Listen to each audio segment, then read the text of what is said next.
from the Des Moines Register. What could fans notice different about Brees? I mean, what can he do to, and what can he do to improve upon last year?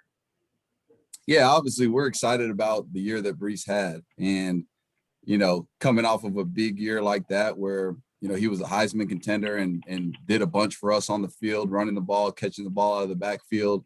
The exciting part is we still feel like there's a lot of room for Brees to improve, and he feels the same way. I think he's really excited about really understanding the whole offense, really understanding what we're trying to do week in and week out, understanding how we're trying to attack teams.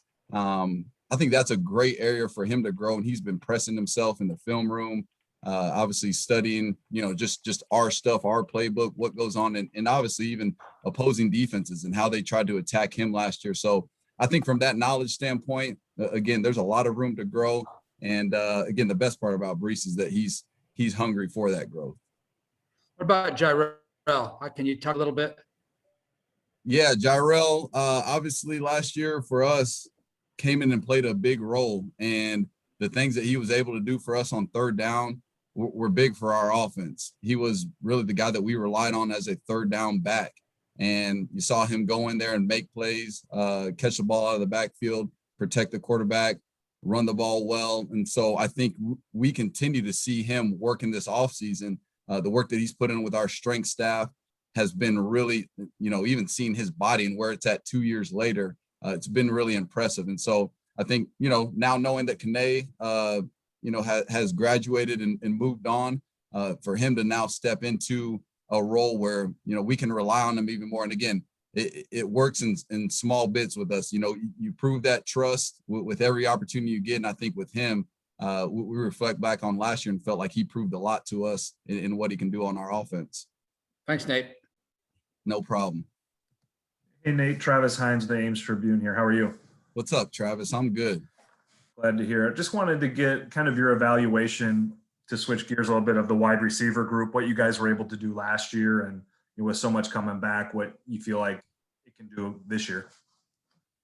Yeah, we were excited about our year overall as an offense, and obviously the role that the wideouts played within that. I think, you got to start off with Xavier and the year that he had last year, coming in as the, Big 12 newcomer of the year, and the work that he did on the field and the work that he did behind the scenes that allowed him to reach that. It was really exciting. And then obviously having a group around him that continued to contribute in different ways. And what we try to do on offense is make things really difficult on defenses by sending in different personnels and putting in different guys and putting them in different positions and trying to create matchups. And so we were really encouraged by, where those guys came. And obviously the exciting part, like you alluded to, is that we do get a lot of those guys back. And so, we've seen those guys come back with a hunger and a passion to grow and to be more productive and to be, not only a year older when they're out there on the field this next year, but to be a whole lot better players. And so those guys have worked hard this offseason and, continue to see those guys grow and develop.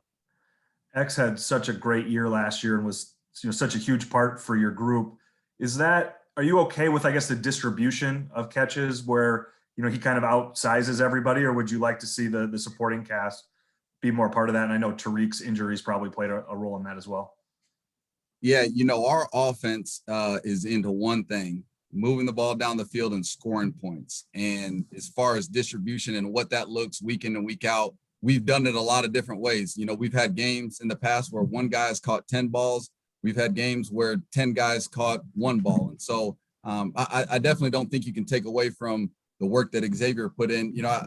Coming in on a year where there was a pandemic, he did have to put in a lot of work. I remember last year around this time, he's doing Zoom calls with me in his garage, just trying to figure out how to get lined up in our offense and what the plays are and how he can better himself while he was away from us. So he did put in a lot of work. And so I think what he's shown, obviously he's earned the right to get the ball thrown to him. And that's always how it works. You earn that ability to be trusted by the offensive coordinator, by the quarterback. And again, I think we've got a lot of guys who can do that. And like you said, injuries played a little bit of a role there. But just continuing to work, I think, for all those guys will allow those opportunities to even grow in the future. For Tariq Healthy, what does he bring to your group? Yeah, I'm excited about getting Tariq back healthy. You know, Tariq has been an explosive player here. He's made a ton of plays down the field. He's a guy that, man, he can go and threaten people, and he can threaten them with his speed and his ability to make plays with the ball in his hand. And so getting him back healthy is going to be huge for our offense. And again, he did a lot of work last year just to get himself back so he was available at the end of the season, and really made some big plays for us. I look back at that Texas game and the plays that he made, you know, catching short stuff and gaining yards for us. That first third down that he got out there in the flat was huge for our offense. And so you saw him do that and saw him get back to himself as that year went on. But obviously it was a difficult year. You know, he went a stretch of games where he wasn't available. And so that's really hard. But he is also really, really excited to be a big weapon in this offense. And I think he's a guy that, you know, Brock has relied on. He's thrown big plays to him down the field. And, you know, again, he's a guy that definitely makes defensive backs back up. And anytime you got those guys out on the field, it's going to make things a lot easier for even the other guys on your offense. Thank you, Nate. No problem. Hey, Nate, this is Matt Bellinson from the Iowa State Daily. Just following up on Tariq, if you can, what specific injuries was he dealing with last year? And if so, did any of those require surgery? I know in some games he had a sling on, I think maybe his left arm or something like that, and also had to deal with some lower leg injuries. That's right. He had an ankle injury early, and then really just had a collarbone issue that happened really in the Oklahoma game, that first one that he came back from. He hit a big play for us, hit a big gain, but only played in a few plays because he hurt it on that play. And so it wasn't anything that we felt like. Obviously, he came back last year and was healthy at the end of the season. And again, feeling like even in this offseason, it hasn't necessarily been something that he's had to, you know, put extra rehab time into. But he does feel like, man, his work with Coach Andrews and their staff down in the weight room, that can continue to help him just be available as much as possible going into this next year. What do you anticipate seeing from a guy like Sean Shaw, especially like you said, with, you know, a lot of guys returning, and he obviously didn't have as much production as a guy like X. But I think in spurts last year, he came up with a lot of big catches and obviously only finished the year with 1 touchdown. But what do you expect from him this year? You know, you said it. The encouraging part about Sean is that you're right. It didn't necessarily maybe go the way that he expected early on, and that, man, he probably wished he had opportunities to make more plays or would have made more plays early on. But I think you just saw his consistency in that he came to work every day with the same mentality, the same attitude. And because of that, you know, again, that Texas game, he's the one that kind of got us going there on that right sideline and made a big play for us. And that's the mentality that he has, that he's going to come to work each day. He doesn't have an expectation other than he's going to put forth his best effort, and he's going to go to work, you know, and do what he can in our offense to continue to make plays. But again, this offseason has been big for him. He still has a ton of stuff that he can work on, and always with bigger guys, man, there's a lot that you can work on with your feet and route running that can continue to help you. But he's a matchup problem, man. He's out there and he's 6'6". He can jump. He's got great ball skills. And so again, continuing to see him develop in this offense, you know, he's a nightmare for smaller DBs. Thanks. Nate, this is Jared Stansbury with Cyclone Fanatic. Obviously, we know a lot about Tariq, Sean, and X, but are there any younger guys that you've seen jump out to you? Maybe, you know, even your early enrollees or guys who redshirted last year or whatever? Yeah, there's a few of those guys. You know, we've been out on the field with them for a week now, and again, seeing that work that they've put in the weight room really come into life out on the field has been encouraging. You know, I think of a guy like, you know, Easy Anderson, and again, he's up about 15 pounds from this off season and really done a good job out on the field. And he's a guy that provides really a physical mentality when he's out on the field, and really has some of that playmaking ability. So getting him and seeing him develop has been great. You know, Joe Skates was a big play guy for us last year. I think, you know, led our team in you know, most yards per catch. And so he's a guy that obviously can threaten people and can put pressure on DBs in a hurry, which has been good. And then, yeah, those early enrollees have been really good. I think, you know, to be honest with you, Jalen's had a good first week of practice, and you know, he has that maturity about him and, is really passionate about finding ways to get better. He was that way in his recruitment. When you sat and you talked to him and the questions that he asked, he felt like he was mature beyond his years. And so even as he's come in to the fold and been down in the weight room and out on the field, he's kind of got that look in his eye that, he's here to do something. And so I think anytime you add guys in like that, it's going to be good for the room. It's going to be good for the team in general.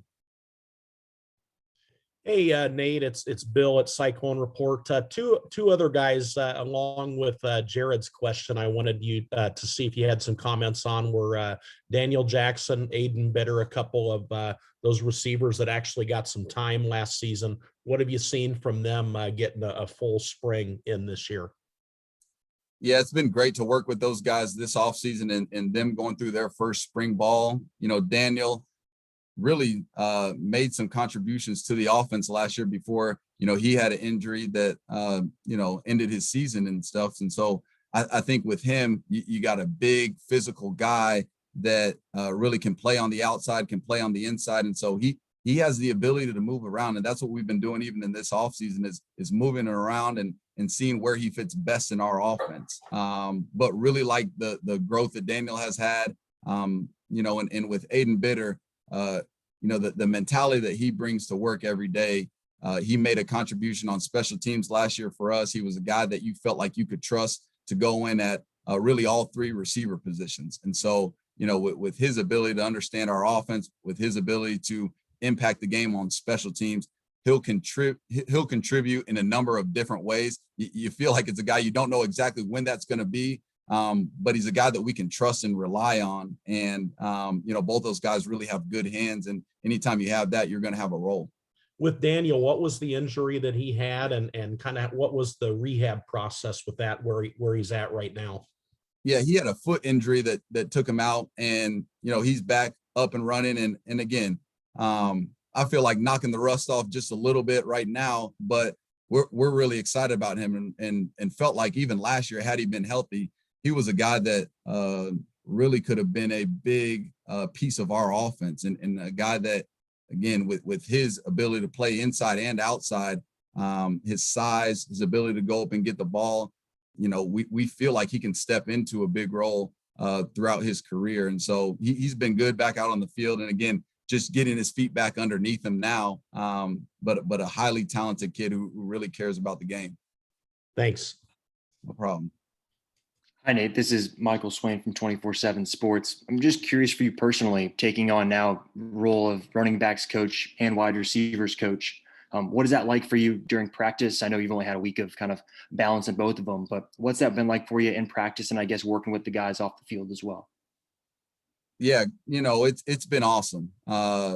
Even this offseason, as we were thinking about it and just, having the ability in the past to work with the running backs, having the ability, obviously, these last couple of years of working with the receivers. And one of the things we talk about the most in our program is alignment and how we can all be on the same page. And it's really important for us on offense to all be on the same page, obviously as coaches, but as players as well. And so, whereas in the past, there's obviously been, messages that are similar, but obviously have a little bit of difference between, the running back room and the receiver room and how those guys relate and how running backs fit into our pass concepts and how receivers are expected to block for the run game, and being able to really be on the same page with that, I think can be really helpful. And again, I look at it as a great opportunity to bring those things together and to be more on the same page. And yeah, you're right.